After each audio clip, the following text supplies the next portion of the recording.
Welcome back to Hockey Talks. I'm Carl. It's Dave here. We're going to go over a few things today. Of course, we're going to cover the NHL playoffs.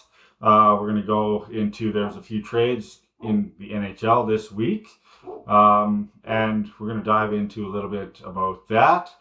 But first of all, Dave, there was a very important Game 5 between Edmonton and Florida the other day, which Edmonton ended up taking Game 5 to bring him back all the way to Edmonton and Rogers Place, where they will play Game 6 on Friday night. You got to think that Skinner was a big part in that win. Absolutely. Yeah, we mentioned a couple weeks ago, or maybe, it's been always part of the playoffs. In every series, your goalie is going to steal a game. And I believe what was Game 1, Bobrovsky definitely played a stand-up game. Even though Florida got a few goals, which is great for their offense, Bobrovsky did get a shutout. What we're seeing now is Skinner, he played a rough first few games, and now he's playing some stand-up hockey. Mm-hmm. Just watching the guy make some of those clutch saves. I mean, Florida did miss a few opportunities late in the third period in Game 5, but still Skinner made some stand-up saves, and it's good to see at least goaltending from both sides of the ice. Yeah, absolutely. I mean, Florida was giving everything they got in the last few minutes. And you see that diving save coming back on an empty net goal. From the defenseman? Yeah, absolutely. Matthew Tkachuk. Yeah. The diving save, although ultimately it didn't really matter.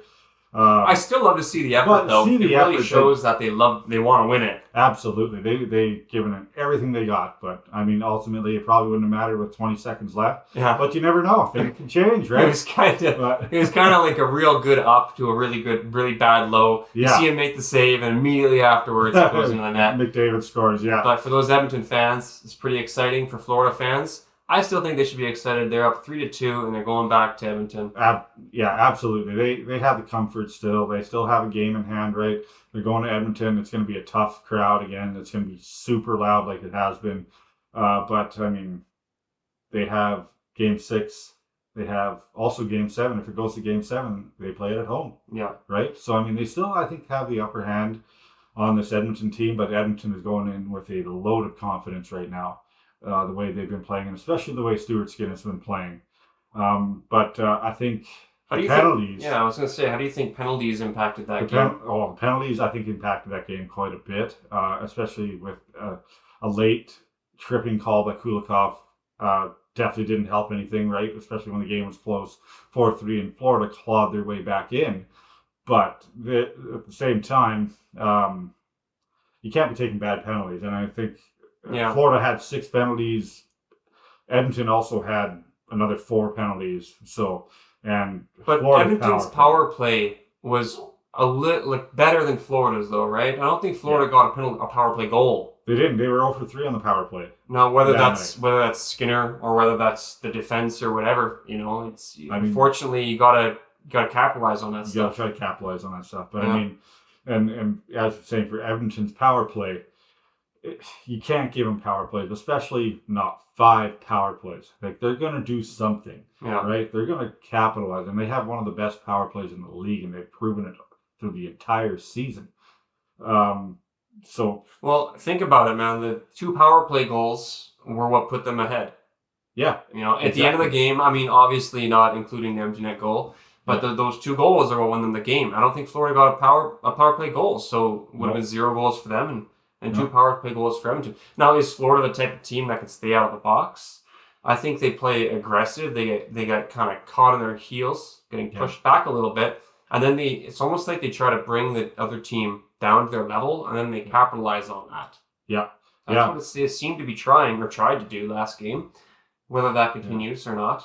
Yeah, I know. I think Edmonton got lucky with one call. I know if you watch the game, Matthew Tkachuk really wanted that call, right? Of too many men on the ice from Edmonton, but ultimately it wasn't called, and you gotta just forget about it, recover, and just keep going, because if you don't focus back in the game, you're losing time, right? You don't have much as it is.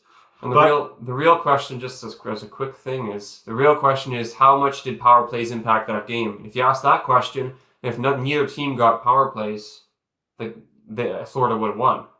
Obviously, it doesn't quite work that way because Yeah. teams play a little bit cleaner and all that. But Yeah. I think the penalties did impact the outcome of Game 5. I think they did, absolutely. I mean, there's a lot of penalties, and like I said, with Edmonton's power play, you can't give them opportunities like that because they will capitalize. They have such a good power play. Do you think Bobrovsky? How do you think he's handling with the? Well, he let in a bad goal from McDavid, short side, right? I mean, in a Stanley Cup Final, you cannot let goals in like that. Sometimes stuff happens, but you have to be on top of it, and you can't let a short side goal, even though it was from McDavid. You can't let that kind of stuff in, and I think Bobrovsky, he has no problem bouncing back. Maybe, I don't know, maybe. Well, do you think he's a little fatigued? He might be a little fatigued and stuff like that, right? But nobody will ever admit that. But I think, I think there's got to be something factoring. Maybe there's an injury or something like that we don't know about. But it's, I'm looking forward to it. I think he's going to be having a strong game come Game 6. I think he'll be completely different and beyond his game. So I think if Edmonton wants to make this a Game 7 and bring it to a Game 7 back to Florida, Stuart Skinner's going to have to be on. I think Stuart Skinner's going to have to be on this game because I think if he's not, I think that the series might be over. Yeah. So. Yeah. Well, both goaltenders are going to have to perform coming. Tomorrow is Friday, Game 6. Yeah. And we'll see which one outperforms the other. And I think both will have to play. I wonder how much penalties are going to influence the next game. Yeah. Like you said, penalties influence the game a lot, I think. Do you think Florida's going to play cleaner? I don't think they have that. No. Their style of play, I don't think. Maybe they'll try to avoid some penalties. Of course, costly penalties they can't do, right? But they're going to try to play their same game. I think they're going to be real gritty, hard against the boards. And that's just the style Florida plays. And it's worked for them through this entire year, right? And including the playoffs. So I think they're going to go back to the game. And I think Paul Maurice is going to make sure that he is switching things up a little bit. He's changing some guys on, I think, the defense and stuff like that. So putting some different people in some different places. So try to counter what Edmonton did to them, right? Yeah. So we'll see how Game 6 on Friday unfolds. But in the meantime, we have some trades that happened during the Stanley Cup Final. Gary Bettman put out a statement saying that no trades were to be allowed during the Stanley Cup Final. Well, that lasted probably, a couple of days? Yeah. So much for that. Yeah. Anyways, the trades, the Kings traded Pierre-Luc Dubois to the Washington Capitals. A one-on-one trade for goaltender Darcy Kemper.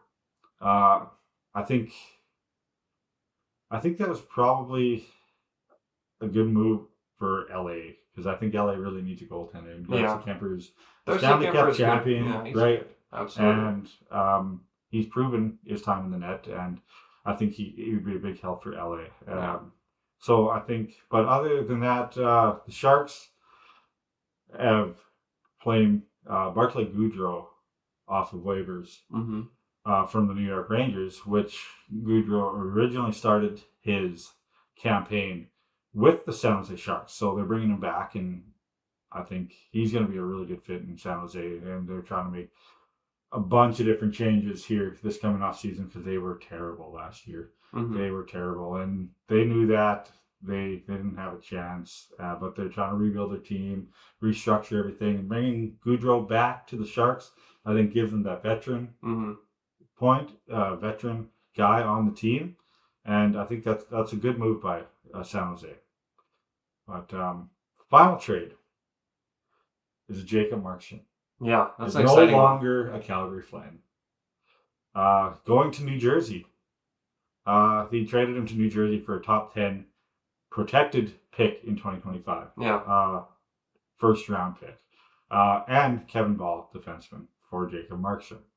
I think Jersey overall won this trade. Yeah, absolutely. Because they definitely needed a goalie. They're getting exactly what they need. Yeah. Especially after that coaching change for Keefe. Yeah. I can already see the future headlines talking about how it's not the coach, it's the least core. Yeah. You know? Yeah, well, Keefe is coming in. He's going to get a good goalie. If Jacob Markstrom is on his game, he is a fantastic goalie, and he's proven that, right? And with this New Jersey team, they got a lot of young talent, right? Absolutely. So the only way they can go is up from here, I think. And I think New Jersey, I think, is going to be a really good team. And hiring Sheldon Keefe as a coach, even though you look at what he did in Toronto, and I think he did a good job in Toronto getting them to the playoffs. For sure. Right? But he's got a new start. He's got a good goaltender. Whereas Toronto, I think it was rinse and repeat for them. The goalie was hit and miss. They can never find somebody solid in net. Yeah. Now here, they got a young core, good goaltender in Jacob Markstrom, and I think New Jersey's going to come and make some moves this year. Yeah. Yeah. So, yeah, they're going to be a good team. Yeah, it was a good trade for them. Absolutely. We'll see. Yeah, we'll see how the coaching style changes, and likewise with the Leafs. I have confidence though, Keefe. Just because he left the Leafs or the Leafs got rid of him, doesn't necessarily mean I don't like the guy. I think he's great. He's a great coach. Yeah. He just couldn't teach the guys, and they just needed somebody fresh. So he'll go to the Jersey Devils, and with this goaltender change, I think it'll be really good hockey that they're going to be playing. So. Yeah. So, you think it was Sheldon Keefe's problems or the Leafs core? I think it was a bit of both. Yeah. It's kind of like, you can push a specific guy so much. Like as a kid, you reach into the cookie jar and you take a cookie, and there's only so many things you can do as a person to try and say, hey, stop taking cookies. You're always going to take that cookie. Yeah. And then the big bad guy comes in, and those kids stop taking cookies pretty darn quick. I think that's what needs to happen to Leafs. Yeah. They just... they went a little too far on the one side. Now they got to come back. But for Jersey, it's the other way around. I think the Keefe in Jersey is going to be fantastic. Now, whether Jersey's core is going to score goals similar style to the Leafs, where there's no traffic in the net, a lot of dangles, a lot of fluffery. I guess we'll wait and see. Yeah, it's a completely different playing style. I would bet on Jersey for the season, though, absolutely. But come playoff mode, it's a different game. Yeah, absolutely. A lot more traffic. See how Keefe, I have no doubt that Keefe will probably get Jersey to the playoffs. Yeah. But then we'll see what he can do there, because he hasn't had much success in the playoffs, with Toronto especially, right? And we'll see what Keefe can do with a new team.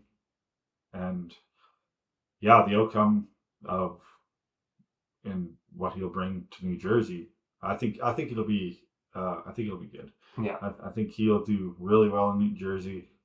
As for the Leafs, they got a different coach, Craig Berube, and I think he's gonna put a lot more discipline as to where Keefe, I don't think could do. Yeah. Right. So it's going from Babcock to Keefe.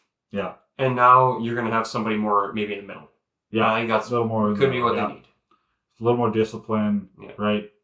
You get consequences for your actions. Right. So it'll keep everybody in check. And I think Berube will do a great job for that. Mm-hmm. We'll see where these two teams end up at the end of next year. They still got a long summer ahead, and still got playoffs to finish. Free agency, the draft. Got a lot coming up this summer, and hopefully you guys stay in tune and watch our podcast here for things coming up over the summer. As like I said, the trade deadline, free agency, and all those fun training camps that are coming up for the players that absolutely want to be there every summer. I'm sure. So we will keep you in check with the Stanley Cup playoffs as they come down to the wire here in the next couple of days. We'll talk to you again next week. Thanks again for watching Hockey Talks. I hope you have a wonderful evening. Bye.